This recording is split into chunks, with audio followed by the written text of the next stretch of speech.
বাবরি মসজিদ নির্মাণে মুসলিমদের করণীয় কি? চেষ্টা করো, দোয়া করো, পরিবার যেন সুন্দর হয়, যার কারণে মুহাম্মদ সাল্লাল্লাহু আলাইহি সাল্লাম কিছু নিয়ম কানুন উল্লেখ করেছেন। আল্লাহ তাআলা বলেন, ফানকিহুহুন্না বিইذনি আহলিহিন্না ওয়াতুহুন্না উজুরাহুন্না বিল মা'রুফ। পৃথিবীর মানুষ, তোমরা পিতা অভিভাবককে বলে বিবাহ করো এবং তাদের মোহর ভালোভাবে দিয়ে দাও। অত্র আয়াতে আল্লাহ তাআলা অভিভাবককে বলে বিবাহ করতে বলেছেন এবং মোহর দিয়ে দেওয়ার জন্য আদেশ করেছেন। মোহর বাকি দেওয়া জায়েজ হলেও দিতেই হবে যে কোনো মূল্যে। পিতা যদি দিতে না পারে তাহলে তার ছেলেরা পরবর্তীতে বাপের ঋণ হিসাবে মোহর পরিশোধ করতে হবে। এটা আল্লাহর আদেশ। কেন এত শক্ত বিধান?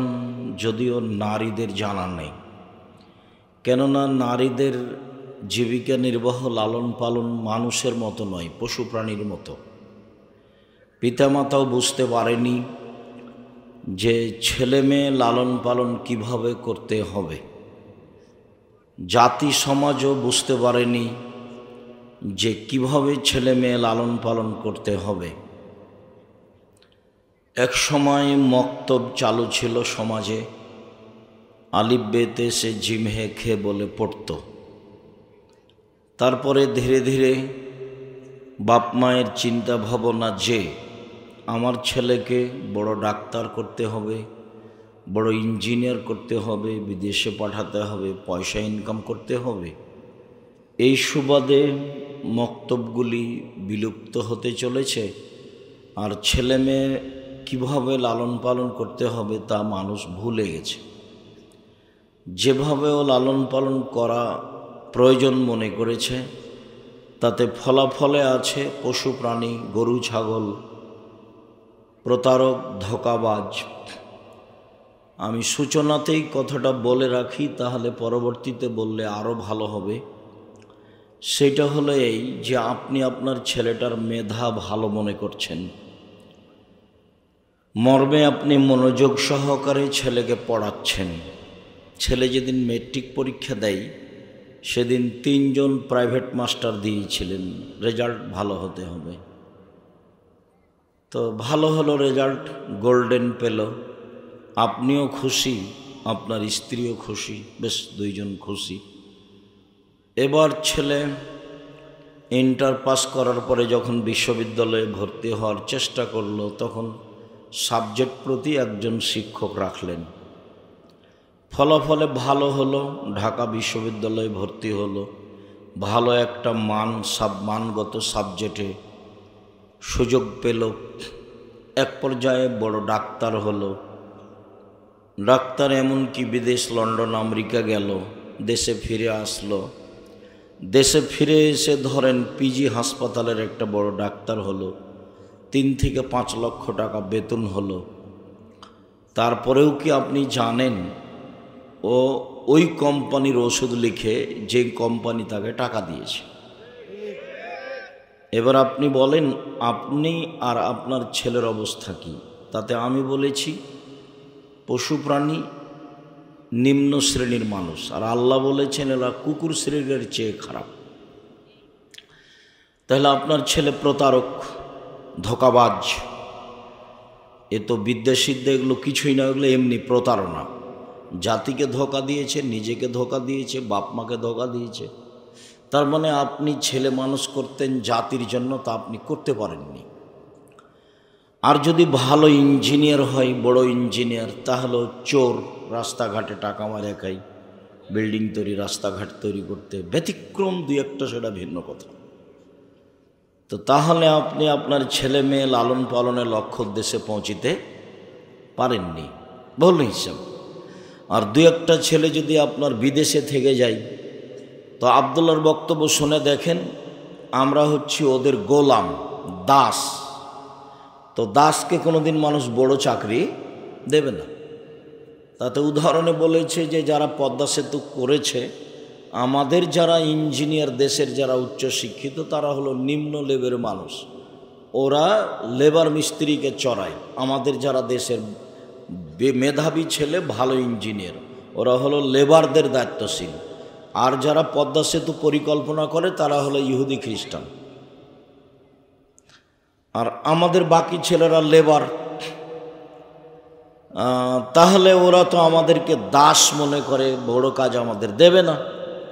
তো আপনার ছেলেটা এখন লন্ডনে থাকে, সুইপারদের দায়িত্ব পালন করে, বেতন 5 লক্ষ টাকা। তো এখন ভাবলো যে আমি লন্ডনে আছি, বেতন 5 লক্ষ পাই, যদি আমি ঢাকা পিজি হাসপাতালের ডাক্তারও হই তো বেতন 3 লক্ষ টাকা হবে। তো খামাখা দেশে কেন যাব, 5 লক্ষ টাকা বেতন পাই, ভালোই আছি। আবার কয়দিন পরে বাপ মাকে বলছে, আব্বা আমি লন্ডনের নাগরিক। তখন বাপ মা আরও খুশি, লন্ডনের নাগরিক ছেলে, বউ তাই। তো ও যে সুইপারের দায়িত্বশীল, যারা মেথর টয়লেট পরিষ্কার করে, তা এইটাই কি আপনার লক্ষ্য উদ্দেশ্য ছেলে মানুষ করার? কি আপনি বুঝাতে চাইলেন জাতিকে, আর আপনি নিজে কি বুঝলেন? এটা তো আমার কাছে কোনোদিন ধরা পড়ল না। আমি 90 সাল থেকে মাঠে আছি, তবে আপনার লক্ষ্য উদ্দেশ্য আমি ধরতে পারিনি কোনোদিন, স্বার্থ ছাড়া। এবং আপনার বাস্তবতায় আপনার ছেলেকে আমি দেখিয়েছি বহুদিন যে আপনার বাড়ি হলো নওগাঁ জেলা, রাজশাহী অন্তর্গত নওগাঁ জেলা, সতীরহাট বাড়ি। ছেলেটা ভালো বড় ডাক্তার, ঢাকা পিজি হাসপাতালের ডাক্তার, গ্রামের মহিলা পুরুষ তাকে ভালোবাসে। একদিন আমাদের বাড়িতে আসলো, গাড়ি থেকে নামলো, দেখলাম যে গলায় টাই আছে, প্যান্টটা টাকনোর নিচে আছে, হাতে সিগারেট আছে, দাড়ি চাঁচা আছে। এ অবস্থায় ছেলে আমার নামলো, বড় ডাক্তার। একটু পরে দেখলাম বৌমা গাড়ি থেকে নামলো, গায়ে হালকা হালকা কাপড় আছে। একটু পরে দেখলাম নাতনি গাড়ি থেকে নামলো, গায়ে তেমন কোনো কাপড় নেই। দেখি গাড়ির পিছন দিকে কুকুর আছে। তা আপনি বলেন আপনার লক্ষ্য উদ্দেশ্যটা কি? কি করলেন জীবনে?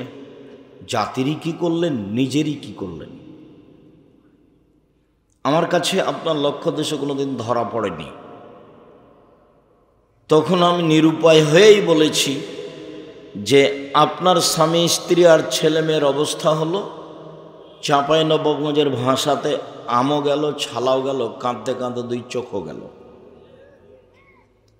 আর কবির ভাষায় বলেছি যে বাবু মাঝিকে বলল, মাঝি চাঁদ কেন বাড়ে কমে রে? তো মাঝি বলল, এসব কি আর আমি জানি, দেখি তোর জীবন চারা নাই মিছে। একটু পরে বাবু বলল, এই কেন বলতে পারিস? এসব কি আর আমি জানি, দেখি তোর জীবন আটা নাই মিছে। একটু পরে বাবু বলল, মাঝি বলতে পারিস এই কেন হয়? এইসব কি আর আমি জানি, দেখি তোর জীবন 12 আনাই মিছে। ইতিমধ্যে বাতাস উঠেছে, নৌকা হেলে উঠেছে। তখন মাঝি বলছে, বাবু সাঁতার জানো বাবু? তখন বাবু বলছে, না রে মাঝি, না আমি তো সাঁতার জানি না। তখন মাঝি বলছে, এখন দেখি বাবু তোর জীবন 16 আনাই মিছে। আপনার ছেলে মেয়েকে আমি কুকুর শ্রীগালের মতো মনে করি, পশু প্রাণীর মতো মনে করি, ইতর শ্রেণীর, নিম্ন শ্রেণীর। কি করতে পারে ও জাতির, কি করবে ও? আল্লাহ তাআলা বলছেন, বুঝে না ওরা, অন্তর আছে বুঝে না, দেখেও দেখে না ওরা, চক্ষু আছে দেখে না, শোনেও শোনে না ওরা, কান আছে শোনে না। উলাইকা কালানাম, তারা পশু প্রাণীর মতো, তারা গরু ছাগলের মতো, তারা কুকুর শ্রীগালের মতো, বালহুমাজাল, বরং তার চেয়ে খারাপ। আল্লাহ বলছেন ওরা কুকুর শ্রীগালের মতো। আপনার ছেলে ঘুম থেকে উঠে গিয়ে মায়ের দুধ ছেড়ে স্কুলে গিয়ে বলে, ও কালিমা তোমার আকাশ, ও কালিমা তোমার বাতাস। কালিমার আকাশ, কালিমার বাতাস। আপনার ছেলের জন্মসূত্রই শিরক, ওর বিদ্যাসূত্রে শিরক, ওর শিক্ষক মুশরিক, ওর শিক্ষিকা মুশরিক, ওর বাপ মুশরিক, ওর মা মুশরিক, ওর 14 গোষ্ঠী মুশরিক, ও তো একটা হিন্দুর পরিবেশে বসবাস করে, ও জাতির কি করতে পারে? ঠাকুর হচ্ছে জাতির শত্রু, ঠাকুর ঢাকা বিশ্ববিদ্যালয়ের শত্রু, ঠাকুর বাঙালিদের শত্রু, ঠাকুর মুসলমানের শত্রু। ভারত বাংলাদেশ পাকিস্তানের যেদিন মুসলমানেরা ইংরেজদের হাতে নির্যাতিত, সেদিন ঠাকুর লন্ডনে মুচ পাকাই। আর সেই ঠাকুরের গান আমার ছেলে বলে, আমি আব্দুর রাজ্জাক বিন ইউসুফ আমার দেহে শ্বাস থাকাকালীন আমার ছেলে মেয়েকে গান বলতে দেব না। 90 সাল থেকে না এখন পর্যন্ত দিনই প্রশ্নই আসে না, ছেলেকে কবর দিয়ে বলবো যে জাতির জন্য আমার ছেলে মানুষ করছে, এটা হতে পারে না। শেষ পর্যন্ত আপনার ছেলে হয়েছে ধোঁকাবাজ, না হয় প্রতারক, ওর জন্মসূত্র ঈশ্বরে কি করতে পারে জাতিরও? আপনার ছেলে কোনো দিন বলেছে ঠাকুরের গান কেন দেশে? আপনার ছেলের শিক্ষক কোনো দিন বলেছে? আপনি কোনো দিন বলেছেন? আমি তো এটা চাইনি কোনো দিন, যার কারণে আপনাকে আমি কোনো দিন শিক্ষিত মানুষ মনেও করতে পারিনি। সূত্র থেকেই ভুল। আল্লাহ তাআলা বলছেন, পিতাকে বলে বিবাহ করো। কোর্টের বিবাহ বাতিল, কোর্টের বিবাহ বাতিল, কোর্টের বিবাহ বাতিল, কাজী অফিসের বিবাহ বাতিল। যদি ওর 10টা ছেলে জন্ম নেয় কোর্টের বিবাহে, তো 10টা ছেলে জারদ সন্তান, অবৈধ সন্তান। দেখি কোন মায়ের বেটা কথা গিলাতে পারে? 90 সাল থেকে বলছি, 90 সাল থেকে, 2-1 দিন থেকে বলিনি। আল্লাহ রসুল বলছেন, লা নিকাহ ইল্লা বিওয়ালিন, বাপ ছাড়া বিবাহ হবে না। তো ওখানে বাপ নেই, মেয়ের বিবাহ হলো কি করে? কে বিবাহ দিল? ওর খালা বলেছে যে তোর বাপ তো বিবাহ দিবে না, ছেলে খুব ভালো, চলে আমি বিবাহ দিয়ে দিচ্ছি। তো ওর খালা বিবাহ দিয়ে দিয়েছে। আল্লাহর নবী বলছেন যে আইয়ুমা ইমরাতিন নাকাহাত বেগের ইজনে ওয়ালিহা ফানিকাহ বাতিল, ফানিকাহ বাতিল, ফানিকাহ মে। যে কোনো মহিলা নিজে নিজে বিবাহ বসলো, তার বিবাহ বাতিল, তার বিবাহ বাতিল, তার বিবাহ বাতিল। রাসূল সাল্লাল্লাহু আলাইহি ওয়াসাল্লাম বললেন, লা তুজাব্বিজুল মারাতাল মারাতাল নাফসাহা, কোনো মহিলা কোনো মহিলার বিবাহ দিতে পারে না, কোনো মহিলা নিজে নিজে বিবাহ বসতেও পারে না, কোনো মহিলা কারো বিবাহ দিতেও পারে না, কোনো মহিলা নিজে নিজে বিবাহ বসতেও পারে না। তা আল্লাহ রাসূল না করে দিয়েছেন। তো খালা কখন কখন পুরুষ মানুষ হয়ে গেল যে খালা বোনের ছেলে মেয়েকে ডাকছে, দে বিবাহ দিয়ে দিল, ভালো কথা তো। ফুফু কখন কখন পুরুষ মানুষ হয়ে গেছে যে ভাতিজির বিবাহ দিয়ে দিল বাপ ছাড়াই, অবাক কথা। বাপ বেঁচে থাকলে দাদা বিবাহ দিতে পারে না, জ্যাঠো বিবাহ দিতে পারে না, খালা কিভাবে ঢুকলো, ফুফু কিভাবে ঢুকলো? বললেই হবে। ধর্ম একজনের কথা দিয়ে চলে, যার নাম মুহাম্মদ সাল্লাল্লাহু আলাইহি সাল্লাম। পৃথিবীর কোনো মানুষ দিয়ে কথা চলে না, ধর্ম চলে না। পৃথিবীর কোনো মানুষ দিয়ে ধর্ম চলে না। উমর রাদিয়াল্লাহু তাআলা আনহু দিয়ে ধর্ম চলে না। পৃথিবীর ব্যতিক্রম মানুষ উমর, যিনি রাস্তায় হাঁটলে শয়তান রাস্তাতে থাকতো না। রাসূল সাল্লাল্লাহু আলাইহি সাল্লাম বলছেন, উমর ওই যে দেখো শয়তান পালাচ্ছে, তোমাকে দেখে পালাচ্ছে। অথচ শয়তান ভিন্ন পদার্থের, আর উমর রাদিয়াল্লাহু তাআলা আনহু ভিন্ন পদার্থের। উমরের এমন কোনো ক্ষমতা নেই যে শয়তানের গায়ে একটা থাপ্পড় মারতে পারে। উমরের ইমানের এত দাপট, উমরের ইমানের এত দাপট, উমর রাদিয়াল্লাহু তাআলা আনহুর ইমানের এত দাপট যে ভিন্ন পদার্থের বস্তু শয়তান রাস্তা ছেড়ে দেয়।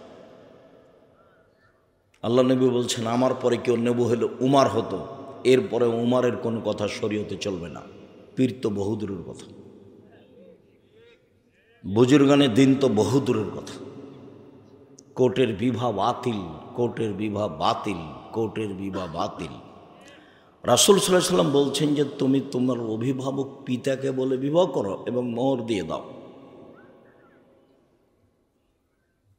রাসূল সাল্লাল্লাহু আলাইহি সাল্লাম বিদায় হজের ঐতিহাসিক ভাষণে বললেন, পৃথিবীর মানুষ, তোমরা তোমাদের স্ত্রীদেরকে আল্লাহর নিরাপত্তায় নিয়ে এসেছ, সার্বক্ষণিক তোমাকে পাহারা দিয়ে তাকে নিরাপদে রাখতে হবে, এটা তোমার জিম্মেদারি। পৃথিবীর মানুষ, তোমরা স্ত্রীদেরকে আল্লাহর কালেমা কোরআন তেলাওয়াত করে খুতবা পড়ে বিবাহ করে নিয়ে এসেছ, নিরাপত্তার দায়িত্বে তোমরা। তিনি বলেন, পৃথিবীর মানুষ, আমি ঐতিহাসিক ভাষণে বলে গেলাম বিদায়ী হজের মাঠে, ওদের রুজির দায়ভার তোমাদের উপরে রয়েছে, ওদের কাপড় চুপড়ের দায় দায়িত্ব তোমার উপরে রয়েছে। রিস্ক হন না, কিসওয়াত হন না, তাদের রুজি এবং তাদের পোশাকাদি তোমাদের জিম্মেদারিতে রয়েছে। মহিলা কিভাবে বুঝলো যে আমাকে ইস্টাবলিশড হতে হবে? মেয়েটা কিভাবে বুঝলো? কে ওকে বুঝালো? কে ওকে বললো তুই পশু প্রাণী হয়ে ঘুরে বেড়া, ল্যাংটা হয়ে ঘুরে বেড়া, পয়সা ইনকাম কর? আমি তো বেগম রোকেয়াকে শিক্ষিতা মহিলা মনে করিনি, কোনো দিন করিনি। আপনি করছেন, তা আমার করার কি আছে? আপনাকে ঘটনা হয়তো বা পাটনা ট্রেন স্টেশনে হতে পারে, ঘটনা আমার ধারণা। আমি তখন বলেছি নওগাঁ সান্তাহার ট্রেন স্টেশন দিয়ে, কথার কথা, যে নওগাঁ জেলার কিছু পর্দাশীল মহিলা হজ করতে যাবে, তো ঢাকা যাবে। তখন ওরা ট্রেন স্টেশনে গেছে, ওর দেবর ভাসুর বাপ চাচা কেউ পর্দা বেশি করে, তো একটা বড় চাদর দিয়ে ঢেকে রেখেছে সবটিকে, 4-5 জন আছে। তখন টিকিট মাস্টার একটু প্ল্যাটফর্ম দেখছে তদন্ত করে কোথায় কি পড়ে আছে। তো এক জায়গাতে মনে করছে যে কাপড় দিয়ে ঢাকা আছে, তো টিকিট মাস্টার মনে করছে যে এগুলো মনে হয় কিছু বস্তা। তখন পা দিয়ে এভাবে লাথি মারছে, কি বস্তা এগুলো, কিসের বস্তা এগুলো? পা দিয়ে লাথি মারা দেখাচ্ছে। বেগম রোকেয়া পর্দা দেখাচ্ছে, পরনের নিন্দা করছে। বই পড়েন আপনি, কেন হব অবরোধবাসিনী, বইয়ের নাম কি? কেন হব অবরোধবাসিনী। আপনি পড়ে দেখেন, জাতিকে ধ্বংস করে যে সে কি করে জাতির কল্যাণকামী হতে পারে, অসম্ভব। সম্মানিত দিনী ভাই বোন, আপনার সূত্রই ভিন্ন। আবু হুরায়রা রাদিয়াল্লাহু তাআলা আনহু বলেন, রাসূল সাল্লাল্লাহু আলাইহি সাল্লাম বলেছেন, তুনকাহুল মারাত লিআরবাইন, মেয়েদেরকে বিবাহ করা হয় 4টা জিনিস দেখে, যা আমি বলিনি। মেয়েদেরকে বিবাহ করা হয় 4টা জিনিস দেখে, যা আমি বলিনি। 1, তুনকাহুল মারাতুল লিহাসাবিহা, তার বংশ দেখে বিবাহ করা হয়, আমি তা দেখতে বলিনি। বলে মালেহা, তার অর্থ সম্পদ দেখে তাকে বিবাহ করা হয়, তা আমি বলিনি। বলে জামালেহা, তার সৌন্দর্যতা দেখে মানুষ বিবাহ করে, যেটা আমি বলিনি। বলে দ্বীনেহা, তার পর্দা দেখে বিবাহ করা হয়। পৃথিবীর মানুষ, ফাজফার বেয়াতিদ দ্বীন, তোমরা ধার্মিক মেয়েকে প্রাধান্য দাও, এ কথা মুহাম্মদ সাল্লাল্লাহু আলাইহি সাল্লাম বলে। আপনি তো সংসারই বুঝলেন না, কাকে বিবাহ করতে হবে, কোন মেয়েকে পছন্দ করতে হবে, এটা তো আপনার হিসাবে আসলো না। কি করে আপনি সংসার করতে চান? আপনার ভিত্তি ঠিক নয়। আবার বিবাহের পদ্ধতি নওগাঁ জেলাতে যেটা আছে, চাঁপাইনবাবগঞ্জ জেলাতে যেটা আছে, বৃহত্তর রাজশাহীতে যা নিয়ম নীতি আছে, বিবাহের একটা নিয়ম নীতি জায়েজ নাই, সবই হারাম। তো যেভাবে আল্লাহ বিবাহ করতে বললেন সেটা করতে পারলেন না, যেভাবে নবী করিম সাল্লাল্লাহু আলাইহি সাল্লাম বিবাহ করতে বললেন সেটা করতে পারলেন না, আবার বিবাহ করার পদ্ধতিতে সামাজিক পথ অবলম্বন করলেন, রাসূলেরটা বাস্তবায়ন করতে পারলেন না, তাহলে বিবাহ সূত্র পদ্ধতি হারাম।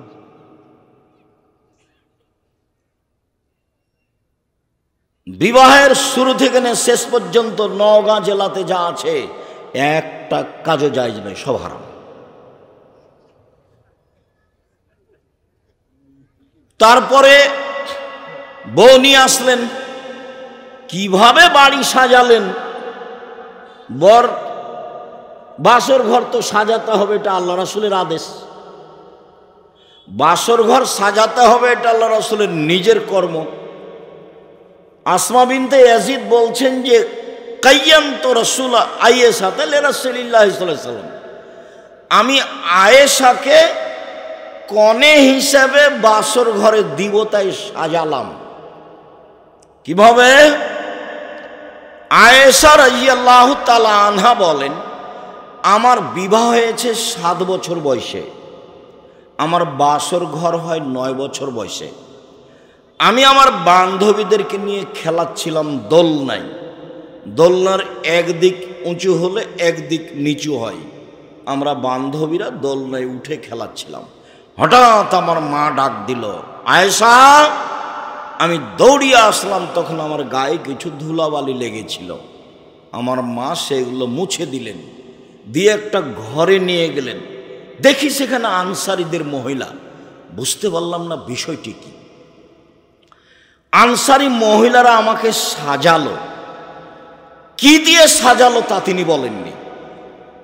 তিনি বলেছেন যে আনসারী মহিলারা আমাকে সাজালো, এ কথা আয়েশা রাদিয়াল্লাহু তাআলা আনহা বলেন। তবে রাসূল সাল্লাল্লাহু আলাইহি সাল্লাম বলেছেন, তিবুর রিজালে মাজাহারা রিহহু, পুরুষের সুগন্ধি যা গন্ধ পাওয়া যায় দেখতে পাওয়া যায় না। পুরুষের সুগন্ধি যা গন্ধ পাওয়া যায় দেখতে পাওয়া যায় না। পুরুষের সুগন্ধি যা গন্ধ পাওয়া যায় দেখতে পাওয়া যায় না। অতিবুন নিসায়ে মাজাহারা লৌনহু অখাফা রিহহু, মহিলাদের সুগন্ধি যা দেখতে পাওয়া যায় গন্ধ পাওয়া যায় না। মহিলাদের সুগন্ধি যা দেখতে পাওয়া যায় গন্ধ পাওয়া যায় না। মহিলাদের সুগন্ধি যা দেখতে পাওয়া যায় গন্ধ পাওয়া যায় না।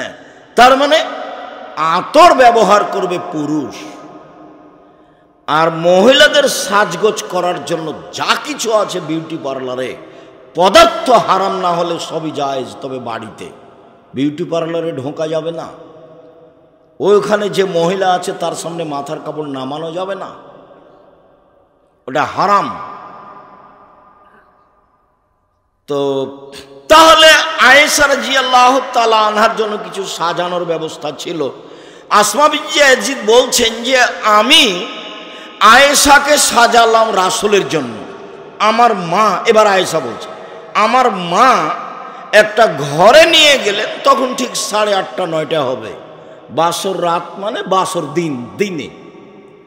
তা আমি ভিতরে গেছি, তারপর আমার মা চলে আসলেন। দেখি সেখানে আল্লাহর রাসূল। আমি বুঝলাম না ব্যাপারটা। ঘরে তো আল্লাহ রাসূল ছাড়া কাউকে আমি দেখি না। আমি তো আল্লাহ রাসূলকে ভালোভাবেই চিনি। উনি আমাদের বাসায় সকাল বিকালে আসতেন, সকালে আসতেন বিকালে আসতেন, সকালে আসতেন বিকালে আসতেন। বিবাহের পরে এগুলো মক্কার ঘটনা। উনি বলছেন, হঠাৎ একদিন দেখছি ঠিক দুপুরে এসেছে। দুপুরে এসেই বলছেন, আবু বকর, কে এগুলো সরতে বলো। তো আবু বকর সিদ্দিক রাদিয়াল্লাহু তাআলা, আপনারই তো পরিবার, মনে ওরা 2 বোন আছে, আসমা আর আয়েশা। তখন আল্লাহ রাসূল বলছেন ওদেরকে সরে যেতে বলো, মানে গোপন কথা আছে। তখন আবু বকর সিদ্দিক বলছেন যে ওরা আমার সাথে থাকবে, আপনি গোপন কথা বলেন। মানে আমি আর আয়েশা আর আসমা 3 জন একটাই সদস্য মনে করবেন। তারা গোপন কথা রক্ষা করতে এত সচেতন এবং মজবুত বুদ্ধিমতী। তারা আকাশ ভেঙে যেতে পারে, 2 হবে না, ওদের সরা লাগবে না। আপনি বলেন কি? বলছে হ্যাঁ, আদেশ হয়েছে, আমাকেও চলে যেতে হবে। আর আমাদের মক্কায় থাকা হচ্ছে না, চলে যেতে হবে। কি করতে হবে? ঠিক আছে, 2টা উটের ব্যবস্থা করো, এইভাবে গিয়ে আমরা গাড়ে শহরে গিয়ে অবস্থান করব রাতে। তারপরে কিভাবে যেতে হয় ধীরে ধীরে যেতে হবে। যা হওয়ার তাই হলো, যেভাবে রাতে পালিয়ে যেতে হলো। তো কি বলছিলাম, আয়েশা রাদিয়াল্লাহু তাআলা বলেন আমি আল্লাহ রাসূলকে খুব ভালোভাবে চিনি। কেন? তিনি আমাদের বাসায় সকাল বিকাল আসতেন। ওই হিজরতের আগে একবার সকালে আসতেন, একবার বিকেলে আসতেন। বড় মানুষকেও যেতে হবে এখানে সেখানে, প্রয়োজন হলে মুহাম্মদ সাল্লাল্লাহু আলাইহি ওয়াসাল্লাম নিজে আসতেন আবু বকর সিদ্দিকের বাড়িতে। প্রয়োজন আল্লাহ রাসূলের কি হচ্ছে, কি পরিবেশ পরিস্থিতি, কি দাওয়াতি কাজ কি হতে পারে, এটা জিম্মেদারি আল্লাহ রাসূলের। বলছিলাম দেখি ঘরে কেউ নেই আল্লাহ রাসূল ছাড়া। তারপর আসমা আসলেন, এসে 1 গিলাস পানি নিয়ে শরবত নিয়ে এসে বললেন আমাকে যে আসমা, এটা নাও, রাসূলের হাতে দাও। আমি তো লজ্জা পেয়ে গেলাম, আমি মাথা নিচু করে দিলাম। তখন আসমা আমাকে বলছেন, নাও গ্লাস নাও, রাসূলের হাতে দাও। একটু ধমকের কণ্ঠে বললেন। আমি গ্লাসটা নিয়ে রাসূলের হাতে দিলাম। রাসূল শরবত পান করলেন। তারপর আমাকে বললেন যে তুমি পান করো। আমি একটু পান করলাম। তারপর বললেন আসমাকে দিয়ে দাও। যখন আমি আসমাকে দিতে গেলাম, আসমা বললেন আল্লাহ রাসূল, আমি আপনার হাত থেকে গিলাসটা নিতে চাচ্ছি। ঠিক আছে, তাই হলো। আয়েশা রাদিয়াল্লাহু আনহা আল্লাহ রাসূলের হাতে দিলেন। এবার আল্লাহ রাসূলের হাত থেকে আসমা নিলেন। বাসর রাতে মিঠাই ব্যবস্থা হবে, এটাও সুন্নাত। দেখেন আদর্শ পরিবার বই লেখা আছে, আপনার জন্য লিখেছিলাম, জাতিকে ফাঁকি দিইনি।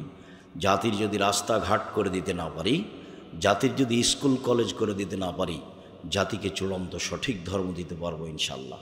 ধর্মের ব্যাপারে ফাঁকি দিয়ে আমি পরকাল হারাতে রাজি নই।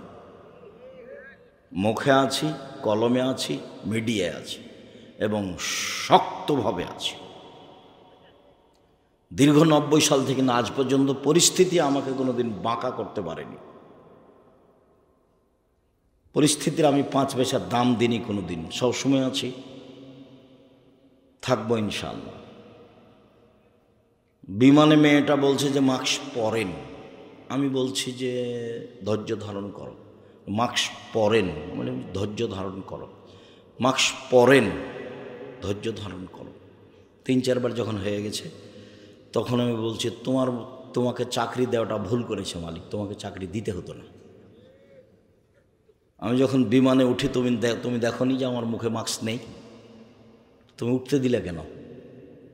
তোমার চাকরি করা ঠিক নয় এখানে, মালিকের এটা উচিত তোমাকে ছেড়ে দাও। মাস্ক দিয়ে আমি আব্দুর রাজ্জাক বিন ইউসুফ ভাগ্য বাড়াই নেয়, তাতে আমি রাজি নই। মাস্ক ব্যবহার করে ভাগ্য আমি বাড়াবো না। ঢাকায় অসুস্থ লোককে দেখতে গেছি করোনায়, তোরা 2 ভাই বোন আছে, লোকের একটা ছেলের একটা মেয়ে, ও বড়। তো আমাকে বলছে হুজুর ভিতরে যায়েন না, হুজুর ভিতরে যান না, এভাবে হাত জোড় করে আছে, ভিতরে যায়েন না। আমি বলছি তোমার আব্বার গায়ে হাত রেখে আমি দোয়া করে যাব। এখন এখানে এসেছে এমনিতেই, ফ্যাশন বোরকা পরে আছে, এখন আছে। তাহলে ও কি? তো পশু প্রাণীর মতো। আপনি বলছেন এটা আমার মা, আপনি বলেন কি আব্দুল রাজ্জাক আমার কিছু করার নাই, এটা তোমার মা হবে কেন? এটা তোমার খালা।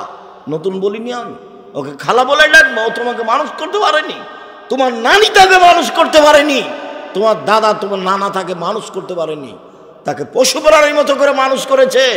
সে মাঠে আসে হ্যাঁ করে হাসে, হ্যাঁ করে চলে যায় কি করে? কেন যাবে? সে তো মহিলা মানুষ। তাকে তো রাসূল সাল্লাল্লাহু আলাইহি ওয়াসাল্লাম কঠোরভাবে বাড়ি থেকে বের হতে নিষেধ করেছেন। তিনি বলেছেন ইয়া আইয়ুহান নবী কুল্লি আজওয়াজিকা ওয়া বানাতিকা নিসাইল মুমিনিনা ইউদরিনা আলাইহিন্না মিন জালাবিবিহিন্না।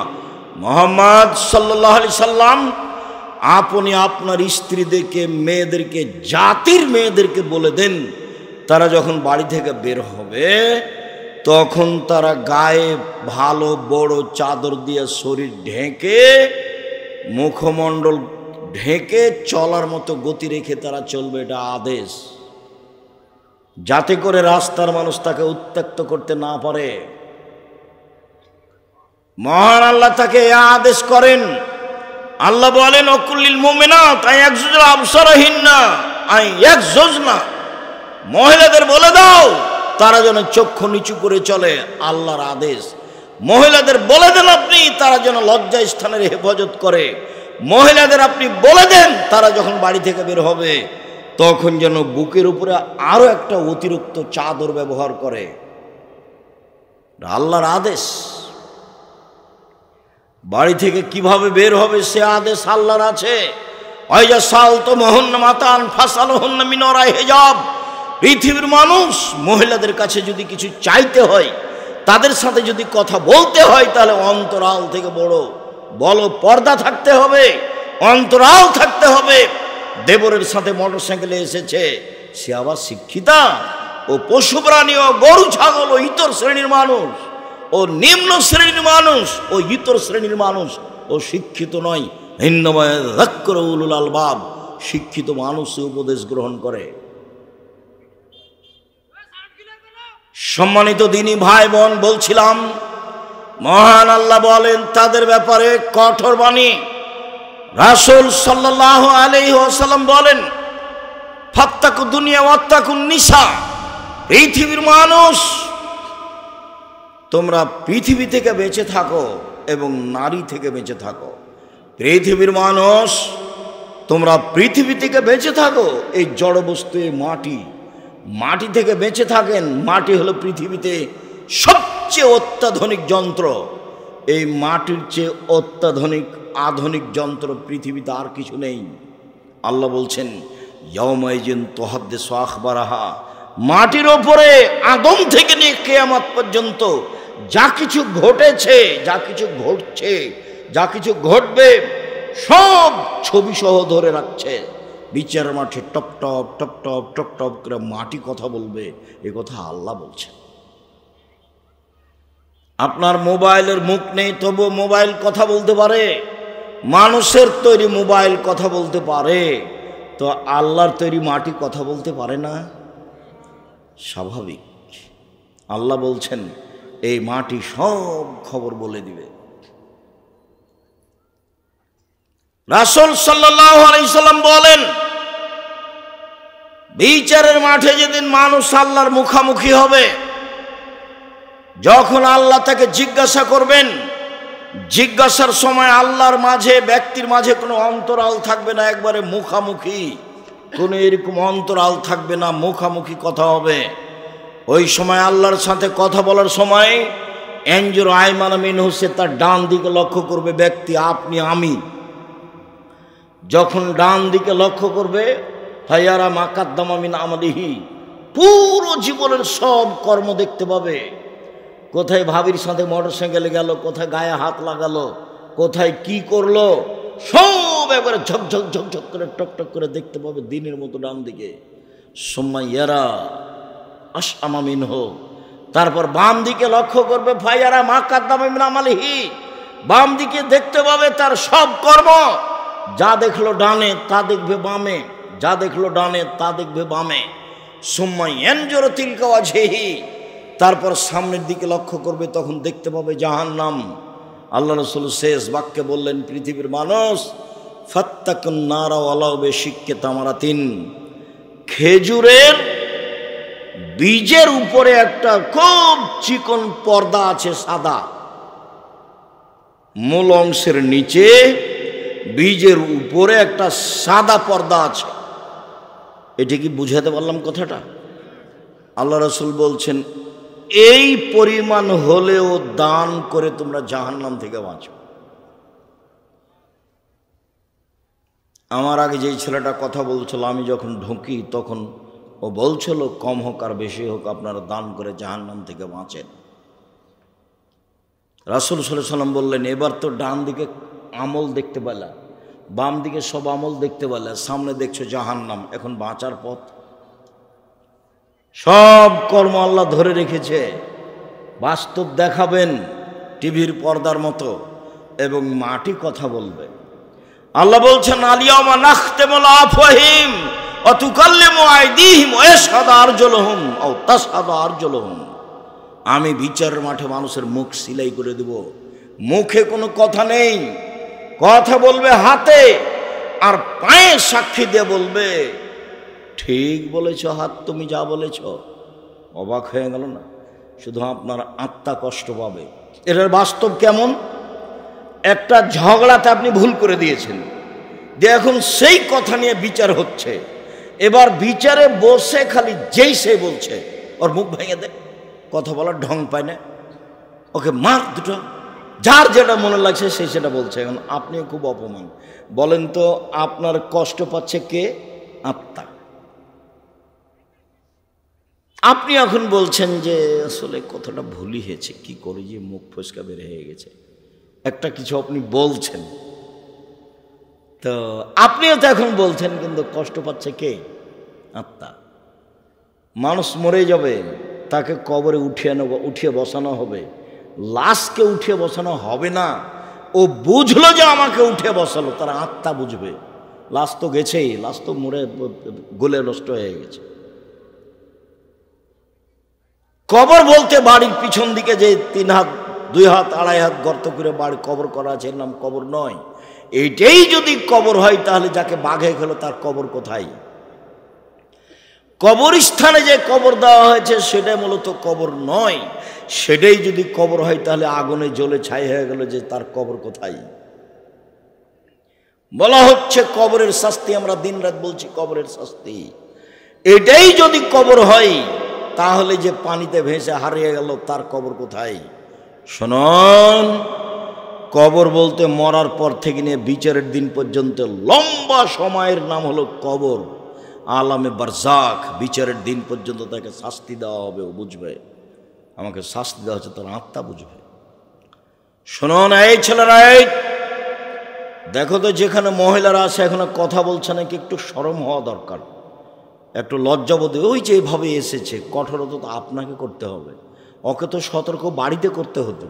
কি দিয়ে বুঝাই? মহিলা মানুষ, একটু শরমও হয় না, একটু হায়াও হয় না, একটু লজ্জাও হয় না, এখানে এসে গল্প করছে, এখানে এসে হ্যাঁ হ্যাঁ করছে। তো সেই শিক্ষা তো আর এখন পারা যাবে না, আপনাকে বাড়ি থেকে পড়িয়ে নিয়ে আসতে হবে। সেই জিম্মেদারি তো আপনার, আপনি পিতা। যে মহিলা ওখানে গল্প করছে, ও যে বেশরমা মহিলা কথা বলছে, আমি কি করতে পারি? আপনি করেন, ওকে বাড়িতে গিয়ে পিটিয়ে দিয়েন। পিটিয়ে দেওয়ার তো পথ বুখারী মুসলিমের হাদিস, সেদিনও তো বলে গেলাম, একবারে উচিত মতন পিটিয়ে দিবেন।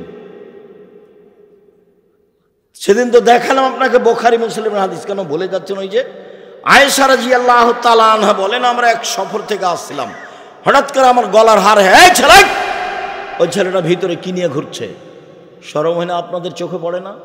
আমি তাফসির মাহফিল করতে এসেছি, বাদাম খাবেন আর গল্প করবেন আর জিনিস কিনবে, এ কোন কথা? এই কয়েক মিনিট বাদাম খেতে হবে? এই নোংরামি হিসাব কেন? এত খারাপ হিসাব কেন? আমি তো আপনার কাছে ভোট চাইতে আসিনি, আমি কোনো নিঃসহ্য লেখার কাহিনীও বলি না, আজও বলতে আসিনি।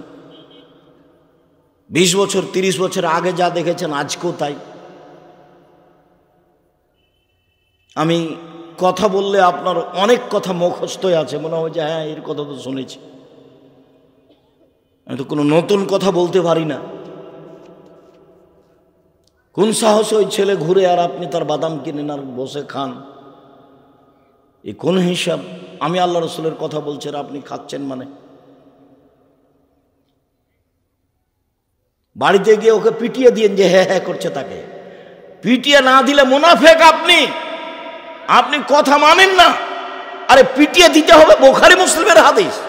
আমি কি করতে পারি? ওকে পিটাতে হবে এরকম বেটিকে, ওটা বুখারী মুসলিমের হাদিস। এর চেয়ে সামান্য ব্যাপারে বাপ পিটিয়ে দিলেন। এই যে আয়েশা রাদিয়াল্লাহু তাআলা বলেন, আমার গলার হার হারিয়ে গেল, খুঁজে পায় না, সালাতের টাইম হয়ে গেল, পানি নেই, অজুও করতে পারি না, যেতেও পারি না। জনগণ আমার আব্বার কাছে গেল, আমার আব্বাকে গিয়ে বলল, ঘটনা কি হয়েছে জানেন? কি হয়েছে? আপনার মেয়ে তো হার হারিয়েছে, খুঁজে পাচ্ছি না। আয়েশাও বড় লজ্জিত, তার বড় বোনের হার নিয়ে এসেছে, আসমার লজ্জা পাচ্ছে, কেমনে ঘুরে যায়। সবাই বিপাকে। আবু বকর সিদ্দিক আসলেন মেয়ের দিকে। আয়েশা বলছেন, আবু বকর সিদ্দিক আমার নিকটে আসলেন। বললেন না যে আমার আব্বা, বলছেন আবু বকর সিদ্দিক রাদিয়াল্লাহু তাআলা আমার নিকটে আসলেন। ওয়া লাকা জানি লাকসাতান শাদীদা, আমার কোমরের উপরে খুব জোরে মারলেন। ওই সময় আমার স্বামী আমার উরু রানের উপরে মাথা দিয়ে ঘুমিয়েছিলেন। যদি আমার স্বামী আমার উরু রানের উপরে মাথা দিয়ে না ঘুমাতেন, তাহলে আমি মায়ের কারণে দূরে সরে যেতাম, এত জোরে মেরেছেন। আর আমাদের দেশের অবস্থা প্রথমে নকল করি, তারপর হাদিস বলছি।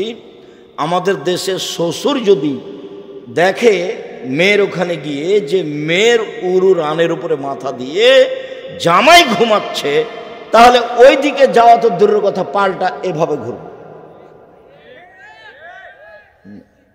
আমাদের দেশের পরিবেশ এটা গ্রহণ করতে পারে না যে কেমনে এখানে যায়। আমাদের দেশে স্বাভাবিক পরিবেশ এটা গ্রহণ করতে পারে না। আজও আরব দেশে এটা তাদের কোনো ব্যাপার নয়, বিবাহ কোনো ব্যাপার নয়, তালাক কোনো ব্যাপার নয়, মানুষের জন্ম কোনো ব্যাপার নয়, মানুষের মরণ কোনো ব্যাপার নয়। আলবানি মরে গেছে, মাটি দিয়েছে, কেউ জানে না। মরা আর দুনিয়াতে আসা আর বিবাহ তালাকটা ভাববার জিনিস নয়। পছন্দ হয়েছে, বিবাহ করেছে, সংসার মিল খানি, তালাক দিয়ে দিয়েছে। তো তাদের এই পরিবেশ। এবার আপনাকে বুঝাই কেন তাকে পিটাতে বললাম। প্রমাণ কি? আমার মেয়ে 4টা ছেলে নিয়ে সাথে এসেছে, চিল্লাচ্ছে, সেজন্য আমাকে পিটাতে আদেশ করছেন। আমি কি করতে পারি? আল্লাহ রাসূল পিটাতে বলছেন, আমি কি করতে পারি? রাসূল সাল্লাল্লাহু আলাইহি সাল্লামের সামনে পৃথিবীর সবচেয়ে বড় মানুষে মারলেন, আবু বকর সিদ্দিক মারলেন। মনে রাখবেন, আদম থেকে নিয়ে কিয়ামত পর্যন্ত যত মানুষ এসেছে, যত মানুষ আছে, যত মানুষ আসবে, নবী রাসূল ব্যতীত সবচেয়ে দামি মানুষ আবু বকর সিদ্দিক রাদিয়াল্লাহু তাআলা। সবচেয়ে বড় মহিলাকে মারলেন। মা হাওয়া থেকে নিয়ে কিয়ামত পর্যন্ত যত মহিলা এসেছে, যত মহিলা আছে, যত মহিলা আসবে, সবার চেয়ে দামি মহিলা আয়েশা রাদিয়াল্লাহু তাআলা আনহা, তিনি তাকে মেরে দিলেন। পৃথিবীর সবচেয়ে বড় মানুষের সামনে মারলেন। পৃথিবীর ইতিহাসে আদম থেকে নিয়ে কিয়ামত পর্যন্ত নবী রাসূল নির্বিশেষে জনগণ সবার চেয়ে দামি মানুষ হলেন মুহাম্মদ সাল্লাল্লাহু আলাইহি সাল্লাম। সবচেয়ে বড় মানুষে মারলেন মানে আবু বকর সিদ্দিক মারলেন। সবচেয়ে বড় মহিলাকে মারলেন মানে আয়েশাকে মারলেন। সবচেয়ে বড় মানুষের সামনে মারলেন মানে মুহাম্মদ সাল্লাল্লাহু আলাইহি সাল্লামের সামনে মারলেন। হাত দিয়ে মারলেন। পূর্ণ যুবতী মেয়েকে মারলেন। বিবাহদারী মেয়েকে মারলেন। বিবাহদারী কথা বুঝেন কি আপনারা? বিবাহদারী মেয়েকে মারলেন। জামাইয়ের সামনে মারলেন। দিন দুপুরে মারলেন। 1400 মানুষের সামনে মারলেন। খোলা মাঠে মারলেন। পৃথিবীর ইতিহাসে সবচেয়ে বড় মানুষে মারলেন। সবচেয়ে বড় মহিলাকে মারলেন। সবচেয়ে বড় মানুষের সামনে মারলেন। হাত দিয়ে মারলেন। বিবাহদারী মেয়েকে মারলেন। পূর্ণ যুবতী মেয়েকে মারলেন। জামাইয়ের সামনে মারলেন। খোলা মাঠে মারলেন। প্রায় 1400 মানুষের সামনে মারলেন। এত বড় বাপে এত বড় বেটিকে এত বড় মানুষের সামনে মেরে দিলেন হাত দিয়ে। ভুল কোথায়? গলার হারটা হারিয়ে গেছে সেই জন্য। আর আপনার মেয়ে হ্যাঁ করছে আর বসে আছে, আবার যাচ্ছে। আপনি তাকে ধমকও দিতে পারবেন না। আপনি কি বাপ? আপনার মতো পশু প্রাণী বাপ বেঁচে থেকে কি হবে? মরে গেলে জামিয়া সালাফিয়া দায়িত্ব পালন করবে, চিন্তা করবেন না। 500-র অধিক এতিম অসহায় ছেলে মেয়ে আছে। যদি কালকে আবার 500 যায়, কোনো সমস্যা নেই ইনশাআল্লাহ। পৃথিবীর দেশের বাংলাদেশের সবচেয়ে বড় প্রতিষ্ঠান জামিয়া সালাফিয়া আপনার বাড়ির পাশে আছে। যান কিনা আমি তা বলতে পারবো। যদি না যান, আপনার সংকীর্ণতা আমার কি করার আছে? 50 বিঘা জমির উপরে দেখে আসেন তো, দূরে নেই। আমচত্বরের এখানেই আছে, পাশেই 1-1.5 কিলোমিটার পূর্ব দিকে। দেশের শিক্ষক, বিদেশের শিক্ষক, ইন্ডিয়ার শিক্ষক, রূপগঞ্জ আর এটা মিলে প্রায় 300 জন শিক্ষক আছেন। 40 লক্ষ টাকা মাসে বেতন লাগে। 40 লক্ষ। 500-র অধিক এতিম অসহায় রয়েছে। 5000-এর বেশি ছেলে মেয়ে পড়াশোনা করে। দেশের সবচেয়ে বড় প্রতিষ্ঠান। শিক্ষা মানে, শিক্ষক মানে, ছাত্র সংখ্যায়, শিক্ষক সংখ্যায় দেশের শিরক মুক্ত প্রতিষ্ঠান জামিয়া সালাফিয়া, দেশের বিদাত মুক্ত প্রতিষ্ঠান জামিয়া সালাফিয়া, দেশের দল মুক্ত প্রতিষ্ঠান জামিয়া সালাফিয়া, দেশের সংগঠন মুক্ত প্রতিষ্ঠান জামিয়া সালাফিয়া, দেশের হিংসা মুক্ত প্রতিষ্ঠান জামিয়া সালাফিয়া। একজন শিক্ষক আর একজন শিক্ষকের বিরুদ্ধে মুখ খোলার মতো কোনো ক্ষমতা নেই। মুখ খুলতে পারবে না। একজন শিক্ষক আর একজন শিক্ষকের দল সংগঠনের কথা বলতে পারবে না, ভাবতেই পারবে না। বলা তো বহুদূরের কথা। চলেন এই দলটা করি, বা এখানে আসেন, বা আমাদের সাথে আসেন, এরকম কোনো সুযোগ নেই। তার নাম জামিয়া সালাফিয়া। আপনার বাড়ির পাশে আছে। কেন জান না সেটা আমি বলতে পারবো না। আমার কাছে কোনো সংকীর্ণতা নেই। আপনার বাড়িতে যেতে আমার কোনো আপত্তিও নেই। আপনি কবে আমাকে গালি দিয়েছেন সে বিবেচনা আমি করিনি। যখন আপনি গালি দিয়েছেন 1 মিনিট পরে আমি ওটা ভুলে গেছি। আপনারটা আমি হিসাবে রাখি না। আমার জীবনে কোনোদিন কোনো দল মাঝহাবের নিন্দা করিনি। আমি কোনোদিন আমার জীবনে মানুষের পিছিয়ে পড়ি না। যা পারে করে নেই। আমার জীবনে বড় দুটো ত্যাগ। একটা হলো প্রতিশোধ নিব না, আর একটা হলো কারো বদনাম করব না। যা হবে হবে। ধুয়ে রেখে দিলাম, কিছু বলবো না। লুটে খেয়ে নিল, কিছু বলবো না। ও পাতাই পড়ি না, হিসেবই রাখি না, তো পাতা পড়বো কেন? ধত্তবে রাখি না, তো পাতা পড়ার কি প্রয়োজন আমার? আপনি হাতিতে চড়েন না, ঘোড়ায় চড়ে চলেন না, সাইকেলে চলেন, এটা তো আমি দেখতে চাই না। তা আপনার বদনাম করব কেন? হ্যাঁ, ও তো হাতিতে চড়ে চলে, আমার সাইকেল দিয়ে কি হবে, এটা তো আমি ভাবি না। তা আমার বদনামের কি আছে? আপনি ধুয়ে ছেড়ে দিলে আপনার নামটা আমি নিব না, এটা আমার ত্যাগ। যে কোনো মূল্যে এই কথার উপর আমি টিকে থাকার চেষ্টা করবো ইনশাআল্লাহ। পুরো ডিসেম্বর ফর্ম বিতরণ হয়, জানুয়ারির 1 তারিখ 1 জানুয়ারি পরীক্ষার মাধ্যমে ভর্তি হয়। কাজেই কোথা থেকে কথা আসলো? যদি মারা যান, আমি আপনাকে এইটা বদ্ধ করে নিয়ে মরে যান, পরিস্থিতিতে আপনাকে বলছি, এটা আমি চাইনি যে আমি বলছি যে আপনি বাপ কি করছেন থেকে। এই যে দেখেন, মেয়েকে মেরে দিল, যদি আমি বুঝাতে না পারি আমি অক্ষম। হাদিস বুখারী মুসলিম, পিটিয়ে দিল মেয়েকে। পৃথিবীর সবচেয়ে দামি মহিলা, পৃথিবীর ইতিহাসে এত দামি মহিলা কেউ জন্ম নেয় না। আপনার তো ন্যায় করে বেড়াই, আবার কি তার কয়েক কোটি আপনার মেয়েকে যদি জমা করা হয়, একটা আয়েশা হবে? তো এত বড় মেয়েকে মারলেন। এখন আপনাকে বললাম যে হ্যাঁ করছে, আপনাকে পিটিয়ে ঠিক করতে হবে। আপনি এখন কষ্ট পাচ্ছেন, কেমন হয়ে গেল কথা। আমার 4 ছেলের মা, 10 ছেলের মা হলো, আপনি পিটাবেন? বাপের কাছে মেয়ে কোনোদিন বড় হয়নি, এটাই প্রমাণ। হাদিস বুখারী মুসলিম। জামাইয়ের সামনে, মানে পৃথিবীর বিরল ইতিহাস, পৃথিবীর বিরল ইতিহাস, মেয়ে কোনোদিন বাপের কাছে বড় হয় না।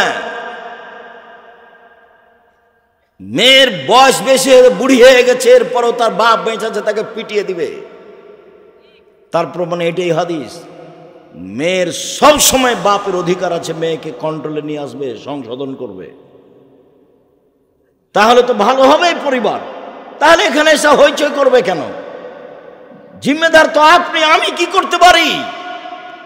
রাসূল সাল্লাল্লাহু আলাইহি ওয়াসাল্লাম বলছেন যে ওরা দুইজন, আমি আর ওই পিতা, মেয়ের পিতা জান্নাতে একসাথে এভাবে থাকব। তখন তিনি বললেন, 1 বিদ্যে শিখিয়ে দিল, 2 শিষ্টাচার শিখিয়ে দিল, 3 ভালো আচরণ করলো, 4 বিবাহ শাদী দিয়ে দিল। আমি আর সেই বাপ একসাথে জান্নাতে থাকব।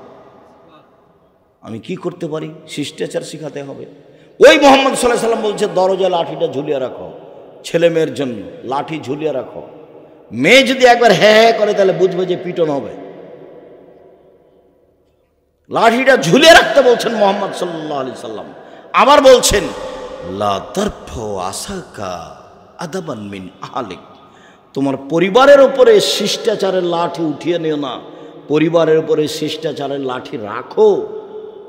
ওকে শিষ্টাচার শিখাতে হবে, নিয়ম কানুন তাকে শিখাতে হবে, নখ তাকে কাটতে হবে, টিপ কপালে দেওয়া যাবে না, পরচুলা দিয়ে খোপা বড় করা যাবে না, দাঁত ছিলে চিকন করা যাবে না, ভুরু তুলে চিকন করা যাবে না, ল্যাংটাকে পোশাক পরে স্কুল কলেজে যাওয়া হবে না। আর এইভাবে বড় মোবাইল দেখে, ল্যাংটা মেয়ে দেখে সবকিছু হারানো যাবে না। ভূমিকম্প তো হবেই, স্বাভাবিক। 3টা পাপের কারণে ভূমিকম্প হয়, 3টা পাপের কারণে ভূমিকম্প হয়। 1, এই যা সারেবুল খমরা, মানুষ যখন নেশাদার দ্রব্য পান করবে, বিড়ি, তামাক, জর্দা, সিগারেট, গুল, নেশাদার দ্রব্য খাবে, পান করবে, তখন ভূমিকম্প হবে। 2, জাহরাতুল কায়নাত, মেয়েরা যখন নাচবে, তো সব মোবাইলে মেয়ে নাচে, সব দোকানেই মেয়ে নাচে, সব বাড়িতে মেয়ে নাচে, তো এখন ভূমিকম্প তো হবেই মেয়েরা যখন নাচবে। 3, জারাবুবিল মাজেব, যখন বাদ্যযন্ত্র প্রকাশ পাবে, বাদ্যযন্ত্র প্রকাশ পেলে তো ভূমিকম্প হবে। আর একটা বলেছেন, সন্ধ্যায় থাকবে মানুষ, সকালে হবে বানর, সোর, একবারে হুবাহু সোর হয়ে যাবে, বানর হয়ে যাবে। সন্ধ্যায় থাকবে মানুষ, সকালে সোর বানর হয়ে যাবে। আপনি দেখতে পাচ্ছেন যাদেরকে, যখন এগুলো বেশি হয়ে যাবে, এগুলো তো বেশি হচ্ছেই। রাসূল সাল্লাল্লাহু আলাইহি সাল্লাম বলেন, ফাত্তাকুদ দুনিয়া ওয়াত্তাকুন নিসা, পৃথিবীর মানুষ, তোমরা দুনিয়া থেকে বেঁচে থাকো। দুনিয়া জড় বস্তু, এ হলো অত্যাধুনিক যন্ত্র, তোমার ছবি ধরে আছে কর্মসহ, সব বিচারের মাঠে দেখিয়ে দিবে এবং বলে দিবে, টপ টপ টপ করে কথা বলবে।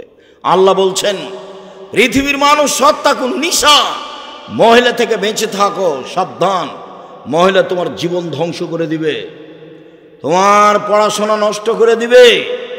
একবার তোমার সাথে যদি গল্প করে হি করে একটু হেসে উঠে, তুমি তার নাম্বারটা ধরে রাখবা, মানে তুমি জাহান্নামে চলে গেছো, তোমার পড়াশোনা ধ্বংস হয়ে গেছে। এর নাম নারী। রাসূল সাল্লাল্লাহু আলাইহি ওয়াসাল্লাম, তোমরা নারী থেকে বেঁচে থাকো। উসামা বিন যায়েদ বলেন, রাসূল সাল্লাল্লাহু আলাইহি সাল্লাম বলেছেন, মা তারাকতু বাদি ফিতনাতান নাযারা লিরিজাল মিনান নিসায়ে, পৃথিবীর মানুষ শুনে রেখো, আমি পৃথিবীতে যত কিছু ছাড়লাম সবচেয়ে যেটা বিপজ্জনক বস্তু পুরুষের জন্য সেটা হলো নারী। আমি ছাড়িনি কোনো বস্তু যেটা পুরুষের জন্য বিপজ্জনক হতে পারে নারীদের চেয়ে। পৃথিবীর মানুষ শুনে রেখো, আমি ছাড়িনি কোনো বস্তু যেটা পুরুষের জন্য বেশি বিপজ্জনক হতে পারে নারীদের চেয়ে। নারী হচ্ছে পুরুষের জন্য সবচেয়ে বিপজ্জনক ভয়ানক বস্তু। এ কথা মুহাম্মদ সাল্লাল্লাহু আলাইহি সাল্লাম বলেন, হাদিস বুখারী মুসলিম। রাসূল সাল্লাল্লাহু আলাইহি সাল্লাম বলেন, পৃথিবীর মানুষ সতর্ক থাকো, ইন্নাল মারাতা তুকবিলু ফি সূরাতি শায়তান তুদবিরু ফি সূরাতি শায়তান, নিশ্চয় মহিলা শয়তানের বেশ ধরে আসে, শয়তানের বেশ ধরে যায়। নিশ্চয় মহিলা শয়তানের বেশ ধরে আসে, শয়তানের বেশ ধরে যায়। শুনুন, এই ছেলে বসো, পরিবেশ নষ্ট করছো কেন? এতক্ষণ বাদাম খাচ্ছিলে, খুব ভালো লাগছিল। অল্প সময় আল্লাহর নবী কি সবাকে শয়তান বললেন? সবাকে শয়তান বলেন তো আয়েশা, আয়েশা রাদিয়াল্লাহু তাআলা আনহাকে আল্লাহ নবী বলছেন, আয়েশা শোনো শোনো শোনো, এই যে জিবরাইল, হাজা জিবরাইল ইকরাকা সালামা, এই যে জিবরাইল, জিবরাইল তোমাকে সালাম দিল।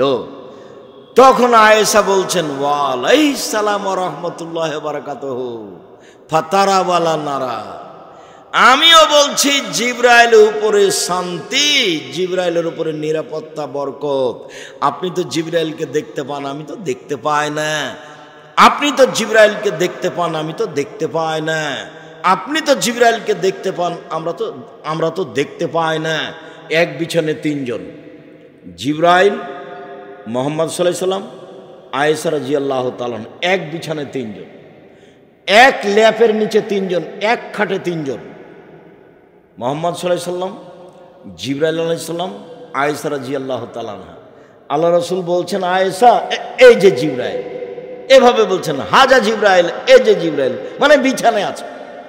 এ তো আর দেখা যাবে না, ও তো ভিন্ন পদার্থের তৈরি। মুহাম্মদ সাল্লাল্লাহু আলাইহি সাল্লাম দেখতে পাচ্ছেন।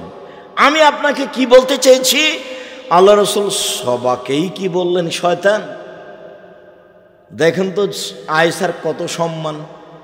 আর সেদিন তো বলেছি খাদিজা রাদিয়াল্লাহু তাআলার কথা, যে জিবরাইল এসে আমাদের নবীকে বলছেন, যা জিবরাইল ইলান নবী সাল্লাল্লাহু আলাইহি সাল্লাম, জিবরাইল আমাদের নবীর কাছে আসলেন, এসে বলছেন যে হাজিহি খাদিজা আতাত ইলাইকা, ওই যে খাদিজা আপনার কাছে আসছে। আল্লাহ রাসূল শুনেন, জিবরাইল বলছেন, ওই যে খাদিজা আপনার কাছে আসছে, তার হাতে একটা বাটি রয়েছে, তাতে আছে খাদ্য, তাতে আছে তরকারি, তাতে আছে খাদ্য, তাতে আছে তরকারি। শুনুন, ফায়জা আতাতকা, যখন চলে আসবে খাদিজা আপনার কাছে, তখন বলবেন, ফাকরা আলাইহা সালাম মিন রাব্বিহা, খাদিজা আল্লাহ তোমাকে সালাম দিয়েছেন, এটা বলে দিবেন। অমিন্নি, আর আমার পক্ষ থেকে বলবেন যে জিবরাইল তোমাকে সালাম দিয়েছে।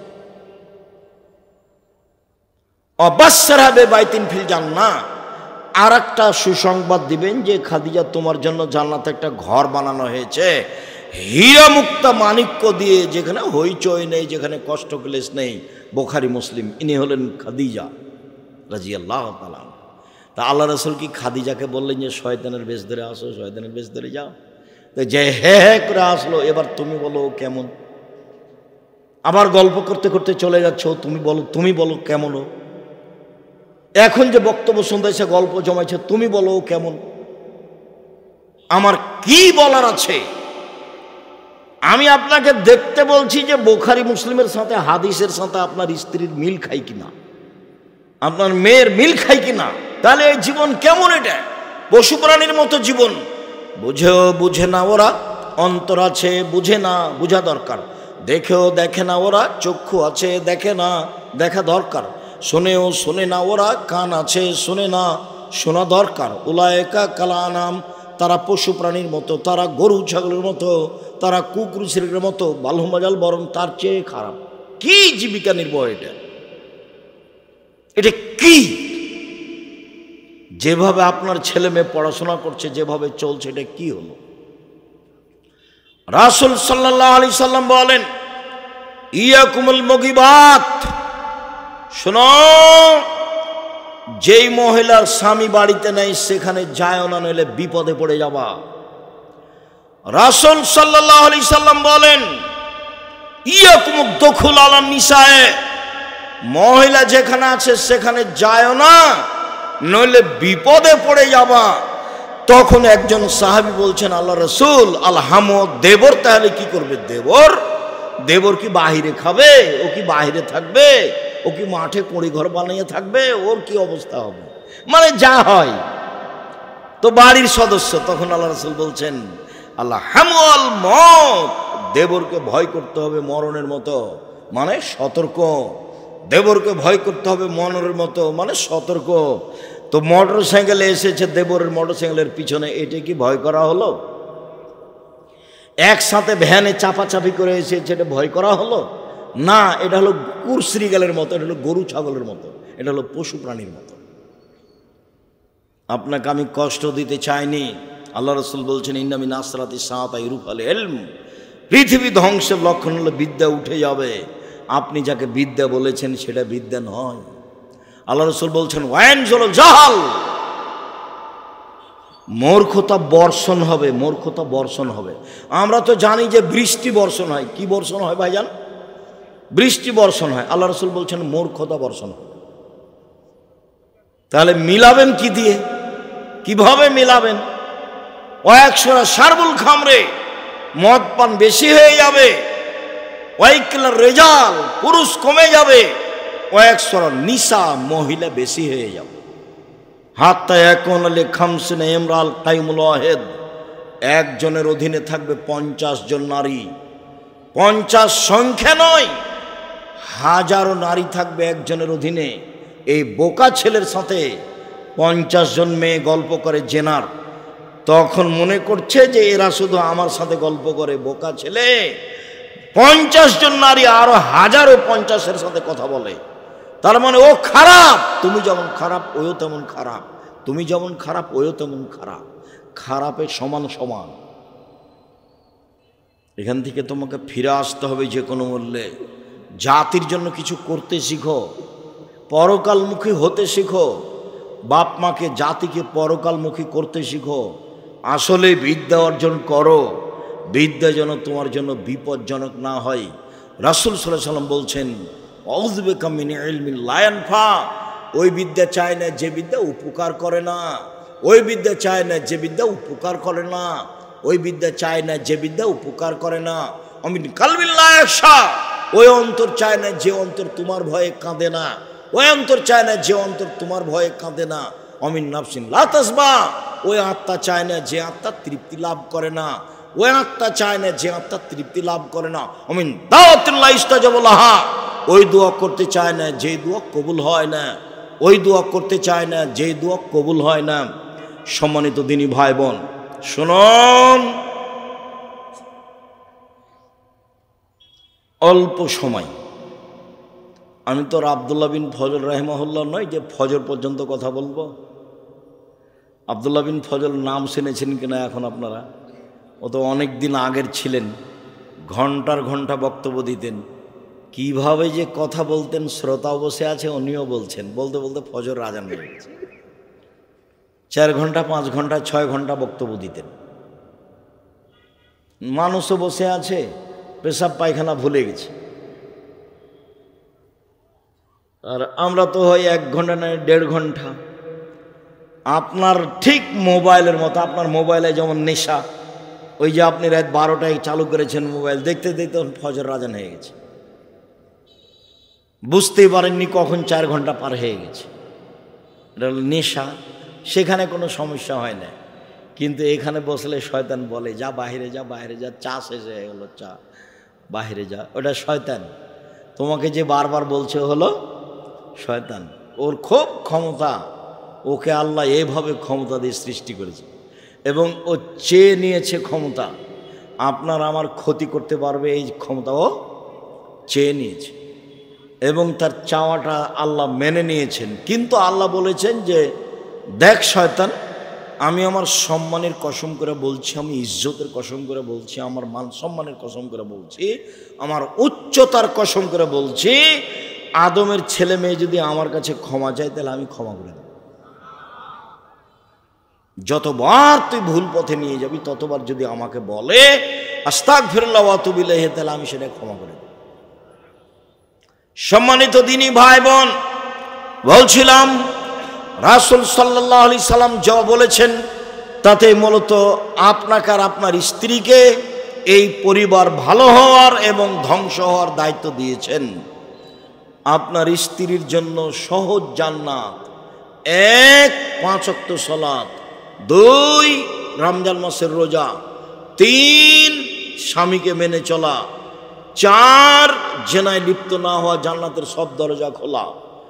আপনার স্ত্রীর জন্য জান্নাত সহজ, 1 5 ওয়াক্ত সালাত, 2 রমজান মাসের রোজা সেম, 3 স্বামীকে মেনে চলা, তিতা লাগলেও মিঠা লাগলেও, 4 জেনায় লিপ্ত না হওয়া। ঘটেই যদি যায় এই দুর্ঘটনা, তাহলে আল্লাহর কাছে ক্ষমা চাইতে হবে, আল্লাহ ক্ষমা করে দিবেন। রাসূল সাল্লাল্লাহু আলাইহি ওয়াসাল্লাম বলেছেন কেউ যদি আল্লাহর ভয়ে কাঁদে তাহলে তার জাহান্নামে যাওয়া এইরকমই অসম্ভব, গাভীর বান থেকে চাপ দিয়ে দুধ বের করে ভিতরে ঢুকানো যেমন অসম্ভব। আপনি চাইলে আল্লাহ খুশি হন, আর আপনি যদি নাচে মুখখান চুপটি করে থাকেন তা আল্লাহ অসন্তুষ্ট হন। চুপটি করে থাকবেন কেন? মসজিদে যাবেন, 2 রাকাত সালাত আদায় করবেন, হাত তুলে দোয়া করেন। আব্দুর রাজ্জাক সাহেব কি আপনার ব্যক্তিগত হাত তুলে দোয়া নিষেধ করেছেন? না, বলেছেন যে সবাই মিলে হাত তুলে দোয়া করা বিদআত, তখন পাপ হবে। আপনি হাত তুলে বলেন, কান্নাকাটি করেন, কাঁদেন না কেন? একাই উঠে 2 রাকাত সালাত আদায় করে বলেন। আল্লাহ রাসূল বলছেন কেউ যদি আল্লাহর ভয়ে চোখের পানি 1 ফোঁটা ঝরায় তাহলে এই চোখের পানি আল্লাহর কাছে এত প্রিয়, 1000 বার হজ করলেও হজ তত প্রিয় নয়। মানুষ কি 1000 বার হজ করতে পারবে? 2-4 বার করতে পারে। আজীবন সালাত আদায় করা কাজটি আল্লাহর কাছে অত প্রিয় নয়, 1 ফোঁটা চোখের পানি আল্লাহর কাছে যত প্রিয়। পাপ হয়ে গেছে, আপনি ক্ষমা চান, ক্ষমা হবে ইনশাআল্লাহ।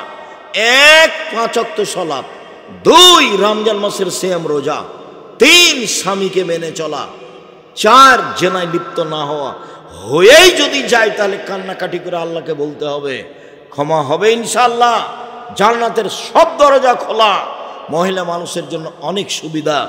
রাসূল সাল্লাল্লাহু আলাইহি ওয়াসাল্লাম বলছেন পৃথিবীর মানুষ খায়রুন নিসায়ে, সবচেয়ে ভালো মহিলা কে? 1 যে স্বামীর সাথে কথা বললে হাসি মুখে বলে, 2 স্বামী আদেশ করলে পালন করে, 3 স্বামী বাড়িতে না থাকলে নিজেকে হেফাজতে রাখে, স্বামীর অর্থ সম্পদ হেফাজতে রাখে। এই 3টে গুণ আছে যার, সে হলো সবচেয়ে দামি মহিলা। 1 স্বামীর সাথে কথা বললে হাসি মুখে বলে, 2 স্বামী আদেশ করলে পালন করে, 3 স্বামী বাড়িতে না থাকলে নিজেকে হেফাজতে রাখে। এ হলো সবচেয়ে দামি মহিলা। রাসূল সাল্লাল্লাহু আলাইহি ওয়াসাল্লাম বলেন খায়রুন নিসায়ে, সবচেয়ে উত্তম মহিলা 1 আল অদুদ, স্বামীর সাথে প্রেম বিনিময়ে ভালোবাসায় আগ্রহী যে, স্বামীর সাথে প্রেম বিনিময় ভালোবাসায় আগ্রহী যে। 2 আল অদুদ, বেশি বেশি সন্তান দিতে পারে যে। 3 আল আউদ, কোনো সময় যদি স্বামী রাগ করে হাত ধরে বলে, যতক্ষণ পর্যন্ত খুশি না হবেন, রাজি না হবেন, ততক্ষণ পর্যন্ত আমি আপনার স্ত্রী কিছুই খাবো না। এ হলো সবচেয়ে ভালো নারী। রাসূল সাল্লাল্লাহু আলাইহি সাল্লাম বলেন, পৃথিবীর মানুষ শুনে রেখো, তোমাদের হক স্ত্রীদের প্রতি স্ত্রী তোমাদের কাছে পায়, স্ত্রী তোমাদের কাছে পাওনা রাখে। এক, যে মানের খাচ্ছ সে মানের খাওয়াবা। দুই, যে মানের কাপড় পরো সে মানের পরাবা। তিন, কটু কথা বলো না। চার, মুখের উপরে মারো না। পাঁচ, নিজের বাড়ি ছাড়া কোথাও থাকতে দিও না, কোথাও যেতে দিও না। শ্বশুর বাড়ি, খালার বাড়ি, ফুফুর বাড়ি যেতে পারে না জরুরি কারণ ছাড়া। বাজার তো বহু দূরের কথা। ওর স্বামী মরেছে, ওর দেবর মরেছে, ওর ভাসুর মরেছে, ও বাজারে যাবে কেন? বাজারে যায় কেন? রাসূল সাল্লাল্লাহু আলাইহি সাল্লাম বলছেন, পৃথিবীর মানুষ শুনে রেখো, ওই সব গুণের মহিলাদেরকে গ্রহণ করো। এক, স্বামীর সাথে প্রেম বিনিময়ে ভালোবাসা রাখে যে। দুই, বেশি বেশি সন্তান দিতে পারে যে। তিন, স্বামীর সাথে বেদনায় সমস্যায় সমব্যথী যে। চার, বিপদ আপদে স্বামীকে পরামর্শ, সুপরামর্শ, সান্ত্বনা দিতে পারে যে। এই চারটা গুণের অধিকারী নারী সবচেয়ে ভালো।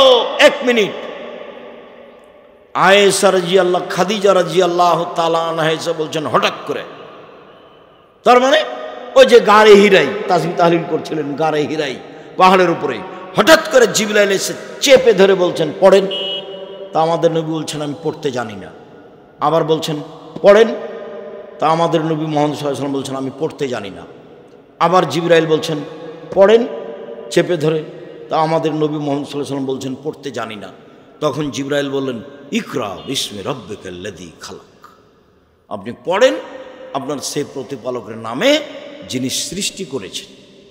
খালাকাল ইনসানা মিন আলাক, যিনি জমাট বাঁধা রক্তপিণ্ড হতে, শুক্রকীট হতে সৃষ্টি করেছেন, তার নামে পড়েন।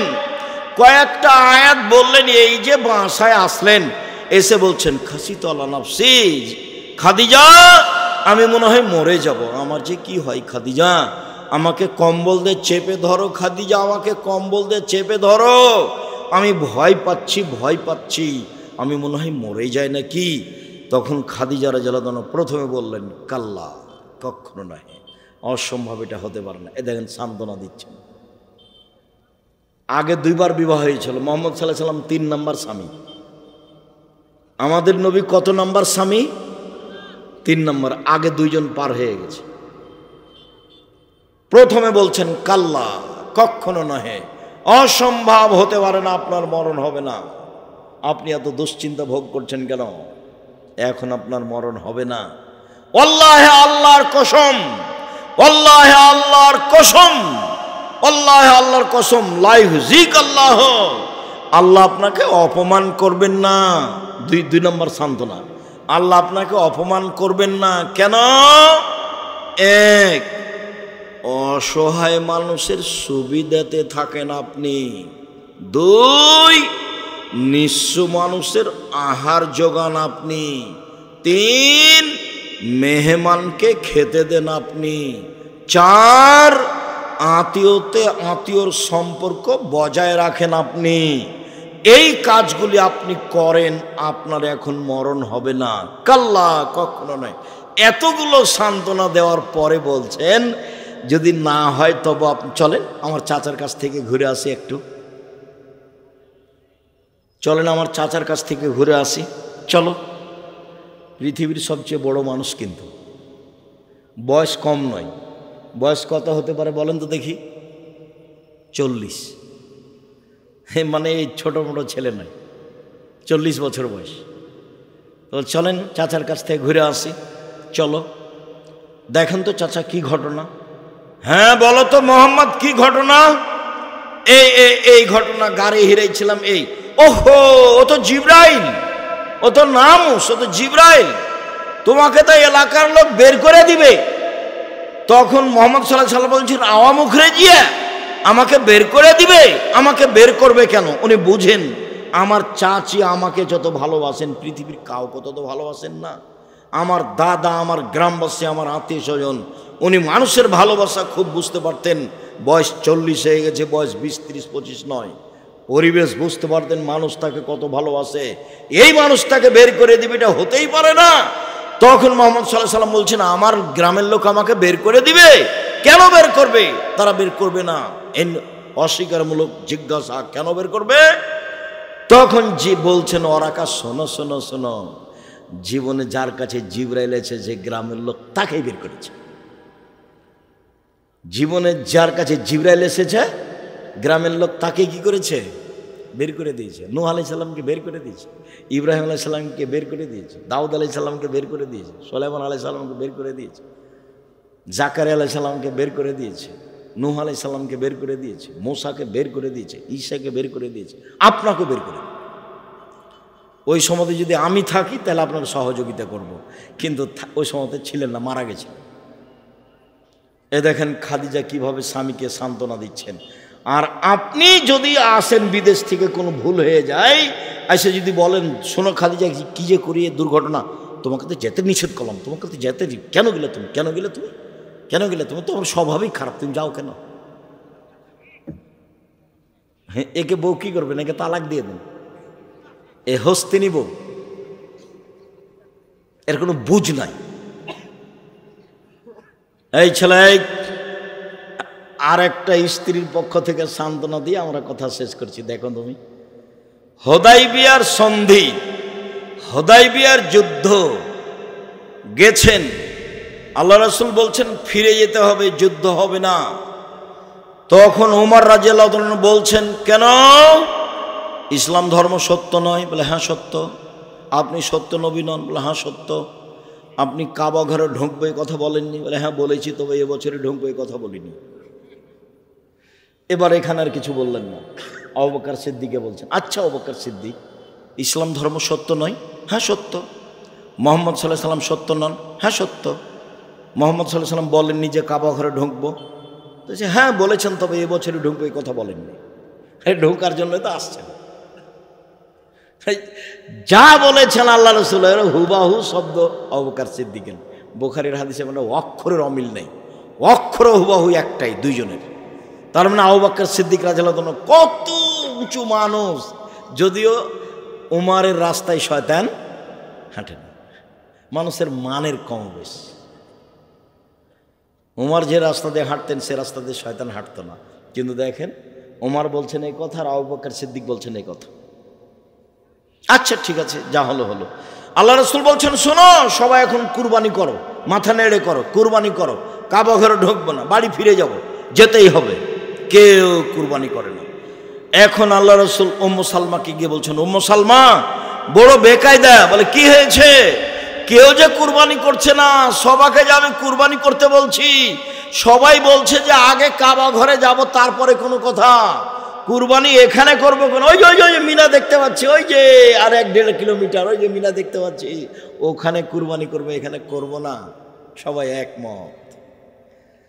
তখন বলছেন উম্মু সালমা, আচ্ছা ঠিক আছে, আপনি আপনারটা করেন, দেখা যাক কি হয়। কে বলছেন এ কথা বলেন তো? উম্মু সালমা পরামর্শ দিচ্ছেন, আপনি কি করেন, আপনি আপনারটা জবাই করেন। আল্লাহ রাসূল এবার তাঁবু থেকে বের হয়ে নিজের ছাগলটা ধরে জবাই করে দিলেন। এবার সাহাবীগণ দেখলেন তাহলে তো এখন করাই লাগে, আর কি করি, চলো তাহলে করি। ঠান্ডা হয়ে গেল পরিবেশ। এর নাম উম্মু সালমা।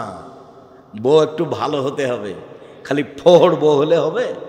ফোহর দুনিয়ার হুঁচলা, বুদ্ধি কম, খালি এই চাই সেই চাই, আপনার ওই ইয়েতে যেতে চাই, কি ওটা স্বপ্নপুরি যেতে চাই, ভালো কাপড় চাই, এগুলো সংসার টিকবে না, ঝগড়া লাগবে সংসার।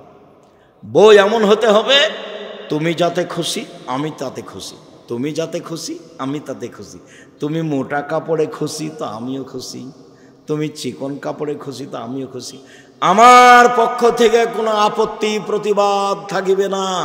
তখন শয়তান চুপটি লেগে চলে যাবে। আর যদি বউ খালি একবার বলে তুমি তো একটা ভালো কাপড় দিলে না, তখন শয়তান একটু পরে বলবে তোকে দেয় না, তো তোকে দেয় না, কোনো দিনই দেয়নি, জীবনও দেয়নি। তখনও দেখবে হ্যাঁ ঠিকই তো আমাকে দেয় না, খালি মনে মনে এগুলো বলছে, বলতে বলতে ভোর হয়ে গেছে। সকালে তখন বলছে তোর ভাতই খাবো না। তো বলছে ভাত খাবি না, যা, তাহলে এক্ষুনি ছেড়ে দে। আচ্ছা ঠিক আছে, দিচ্ছে একটু পরে, এক্ষুনি আমাকে তালাক দিয়ে দে। তা দেখেন ও বোকামি কেমন দেখে, খুব চাপ দিয়ে বলছে। তখন থামতে যখন না বেড়েছে তখন যা, 1 তালাক 2 তালাক 3 তালাক, তালাক দিলাম, যা। যেমন তালাক দেওয়া হয়েছে তেমন আর শয়তান নেই। ইন্না লিল্লাহি ওয়া ইন্না ইলাইহি রাজিউন। এই জন্য 2 লাঠি মারিয়েন, তালাকে শব্দটা মুখে ব্যবহার করিয়েন না। আল্লাহ রাসূল বলছেন, তৎ করে তালাক বললেও তালাক, মজাক করে তালাক বললেও তালাক, জিদ করে বললেও তালাক, যেভাবে বলুক না কেন মুখ দিয়ে উচ্চারণ হয়ে গেলে তালাক চূড়ান্ত। বউকে বলেছে তুই আমার মার মতন, কিছুই হয় না। বউকে বলেছে তুই আমাকে বাপ বলে ডাক, কিছুই হয় না, ফালতু কথা। বউকে বলেছে তুই বের হয়ে চলে যে, তোকে বাড়িতে রাখবো না, কিছুই হয় না। খালি বললো যে তোকে 1 তালাক 2 তালাক, তাহলে খালি মুখ তালাক দিয়ে বের করে, মুখ দিয়ে খালি তালাক বের করেছে, বাস হয়ে গেছে। খুব সাবধান, অন্য পথে আসবেন, এই পথে আসবেন না।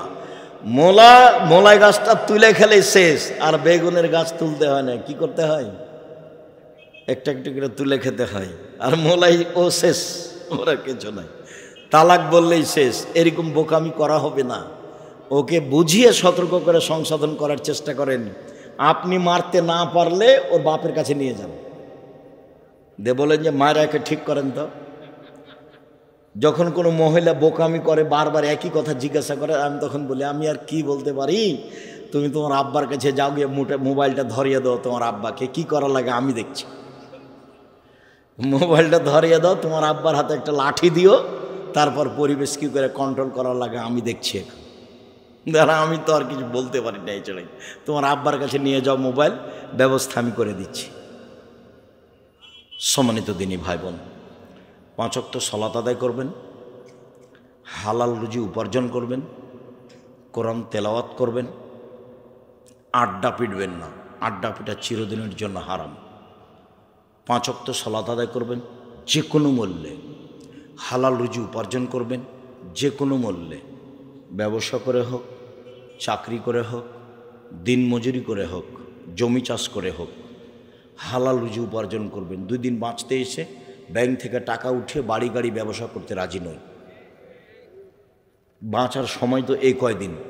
একদিন দেখেছিল বয়স 20 বছর, এখন দেখছে 40, তারপরে দেখবে যে দাড়ি পেকে গেছে, একদিন নেই। আমার তো মনে হচ্ছে যে কালকে আমি বক্তব্য শুরু করলাম, কালকে এরকম মনে হচ্ছে। এই 5 ভাঙাতে আসতাম, এখন দেখি যে সময় শেষ।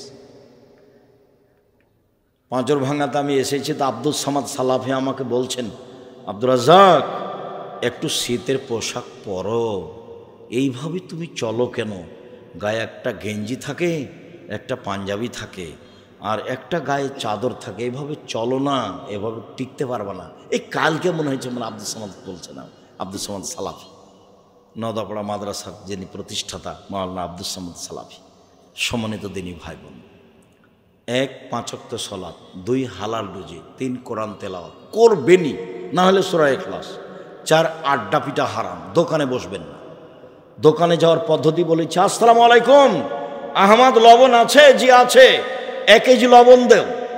আহমদ কাঁচামরিচ আছে? জি আছে। 200 কাঁচামরিচ দাও। বাস, টাকা দেওয়া হয়েছে, আসসালামু আলাইকুম। এই পর্যন্ত দোকানের সামনে দাঁড়ার সময়। বসে গল্প করেন কেন? শরম হয় না কেন? ওখানে তো মানুষের বদনা হয়। আবার নির্বাচন আসছে, তার মানে মানুষ আর মানুষ নয়, সব পশু প্রাণীর মতো দৌড়িয়ে বেড়াচ্ছে। কার পিছে কে ঘুরছে তার কোনো হিসাব নেই। কি করলেন এই জীবনটা? কার পিছনে ঘুরে বেড়াচ্ছেন? কে আপনাকে এক সন্ধ্যা খেতে দেয়? এক সন্ধ্যা দিয়েছে, 200 টাকা দিয়েছে, আর একটা বিড়ি দিয়েছে, আর একটা সিগারেট দিয়ে বিদায় করে দিয়েছে। কি করলেন? 1 কাপ চা দিল, সেই চায়ে ভালো করে পাতি দেওয়া নাই, কি যে দেওয়া আছে পানি, এত মানুষে কি করবে চা? কি জীবন তোমাদের, পশু প্রাণীর মতো। কেউ তোমাকে খেতে দেবে না। আমার আব্বা বলতেন, বেটা মানুষের টিনের বাড়ি দেখে তোমার খড়ে, ও কিন্তু তোমাকে থাকতে দিবে না। নিজের যেটুকু করছেন সেটুকুকে মূল্যায়ন করি না। আমার কথা মনে রাখবেন, 5 ওয়াক্ত সালাত, হালাল রুজি, কোরআন তেলাওয়াত, আড্ডা পিটা হারাম। আড্ডা পিটা একটা দোকানে বসে, মাঠে ঘাটে বসে, আর একটা হলো মোবাইল নিয়ে, সবটাই হারাম। বেঁচে থাকার চেষ্টা করেন, পরিবারের উপরে শক্ত হন। একবার আবু বকর সিদ্দিক রাদিয়াল্লাহু আনহু, পরিবার ঠিক হবে ইনশাআল্লাহ। উনি তো দেওয়ার জন্য বসে আছেন। আর রাতে একটু চাইতে শিখবেন, দিলে চাইলে খুশি, আর না চাইলে বেজার। চাইলে খুশি কে? আল্লাহ। না চাইলে বেজার কে? আল্লাহ। রাগ করে, চাচ্ছিস না এগুলো, যা ধ্বংস হওয়া, তাহলে চাচ্ছে না, চা আমার কাছে, আমাদের দেওয়ার জন্য বসে আছে। শেষ রাতে নেমে আসে, শেষ রাতে কি চান? জমি জায়গা চাই। কি চান? ঢাকা একটা বাড়ি চাই। তো আপনার ঢাকা একটা বাড়ি তার কাছে কোনো ব্যাপার? এলে আমার ছেলেটাকে আলবানি করে দাও, ইমাম বুখারী করে দাও। আপনি বলেন না, ছোট বলবেন না কোনো সময়। ছোট মানুষের কাছে চাইতে গেছেন যে ছোট বলবেন? কোন লজ্জায় বলি একটা ভ্যানের কথা, কোন লজ্জায় বলি একটা ভ্যানের কথা, এটা বলতে হবে। বলতে হয় যে ঢাকা একটা বাড়ি করে দাও। দুনিয়া যদি কিছু চাইতে হয়, ছেলেটাকে আলবানি করে দাও, বুখারী করে দাও, ইমাম বুখারী করে দাও। পারে না? অভাব আছে? শক্তি ক্ষমতা ধর।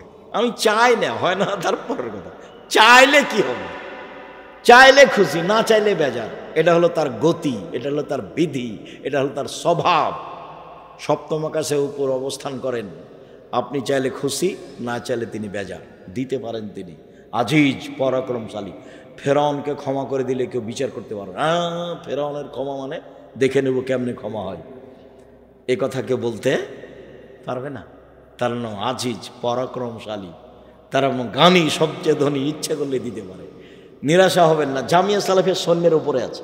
আপনাকে যে বললাম যে 500 কালকে এতিম গেলে কোনো সমস্যা নেই, তার আপনি কি মনে করছেন আমার কাছে টাকশাল আছে? জি না, ওই নিচে কিচ্ছু না, এবারে ফাঁকা আছে নিচে। দল দিয়ে চলে না, সংগঠন দিয়ে চলে না, বৃত্তশালী দিয়ে চলে না, বৈদেশিক পয়সা দিয়ে চলে না। জামিয়া সালাফে বৈদেশিক পয়সা দিয়ে চলে না। সরকারের কাছে টাকা চায় না, কোনো দিন সরকার থেকে দরখাস্ত করবে না। কোনো বৃত্তশালী দিয়ে চলে না। 40 লাখ টাকা মাসে বেতন লাগে। কত? 40 লাখ টাকা। কে দেয়? নওগাঁ জেলার লোক দেয়। কোথাকার? সুতিরহাটের লোক দেয়। বলে আমি একদিনে 10 টাকা দিনি। আচ্ছা না দেন, কেউ তো দেয়, নাহলে চলে কীভাবে? ওখানে তো টাকশাল নেই। আলিতে পত্রিকা পড়বেন, বই পুস্তক পড়বেন। আমি আছি আপনাদের সাথে মুখে, খুব শক্তভাবে আছি আলহামদুলিল্লাহ।